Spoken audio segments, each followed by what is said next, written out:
Hey, Mr.Breezy here. Years ago, we plumbed our shop for air with PVC. And I know people say, hey, you're not supposed to do that. The pipe's going to explode, blah, blah, blah, blah, blah. I've been to a lot of shops that have plumbed their shop with PVC and don't have any problems. But we did have problems. I didn't have any problem with the pipe. I didn't have any problem with the glue fittings. What we had problems with was the threaded fittings that we used. So we used like threaded T's, threaded elbows to put our joints together. Long runs we would use couplings. I'll show you those in a minute. But what happened was the female ends would split open on the joints. You know, the T's, the elbows, but not the pipe. So if you take a look up here, what I'm talking about is like where we want to put a hose, you know, like a coupling for an air hose. Now this one's never broken, but it would split right here in this joint area. Okay, why this one's never broken, I don't know. But you can see if you follow over here, you can see where it's broken before, so we replaced it with a steel T. Now we don't have any problems with this joint here or the male fittings. It was only the female fittings that we were having problems with. So here we have a coupling because we had to fix this. We had to put a coupling in it. Okay, we had to cut it shorter. We don't have any problem with the pipe. The pipe's rated at over 300 pounds. And my air compressor is only running 120, so we're way below what it needs to be. But if you come over here on this end of the shop, over by the compressor, see I have two compressors in my shop. Here's one, and they both work. We were having repeated failures, so we replaced this section. You can see where we replaced this section with black pipe. Okay, and we haven't had any problems. And I don't know why, but this half of the shop, we don't have any problems with. Now, come over here to this side. And my shop was added on to years ago, so there's a beam right here. We got to get around this beam. So we use this steel braided jumper hose to get around this beam. And you can see where we had problems with the elbows. So we had to put, steel on it. And then what I have over here is I have a ball valve to separate this half of the shop from that half of the shop. Okay, so just the other day we went ahead and took down all that PVC that we had, and we used galvanized pipe and some black fittings. You can see here's my other air. So here's my other air compressor. So I have two air compressors, two 60-gallon. We usually use one at a time.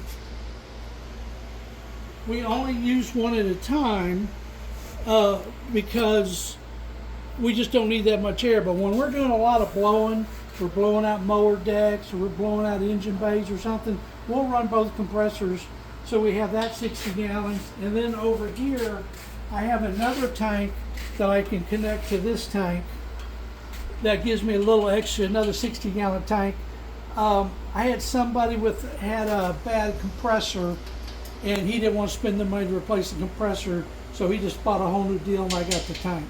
So occasionally, if we're using a lot of air, like blowing off decks, I like to blow off our carport with air. But you can see, I am going to order another whip hose. I'm going to replace this hose. Can't remember where I got this hose, but this hose is like one of those no kink hoses. This hose is probably over 25 years old, and it's still flexible. I got a bunch of the ends broke off, and so I got a bunch of this hose.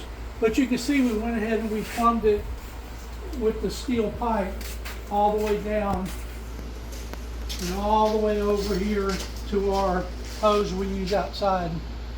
Okay, and I'll show you the joints that keep breaking.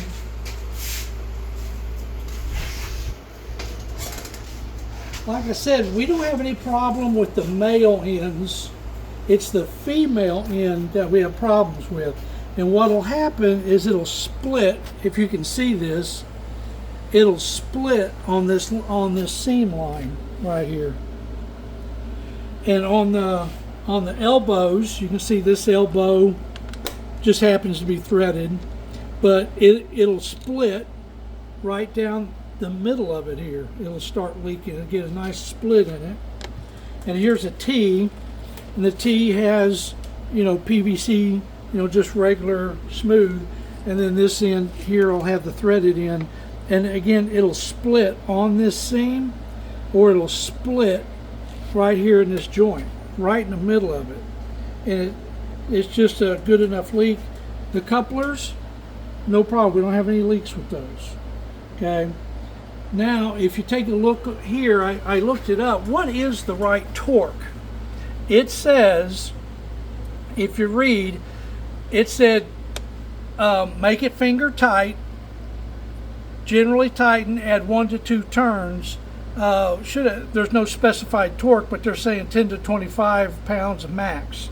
So take a look here. I took a male. What we ended up doing was we quit putting Teflon tape on it. We started using engine sealant. Okay, and you can see where I had a little bit of engine sealant on here. And what we started doing was we just weren't tightening it up as tight. So it says turn 1 to 2 turns. When you go to turn that in there, I mean, it doesn't go just a little bit and it stops. And if I take it, so let's see, so a flat, so there's finger tight, a flat would be right there. I would say maybe half a turn tops. I wouldn't turn it any more than that.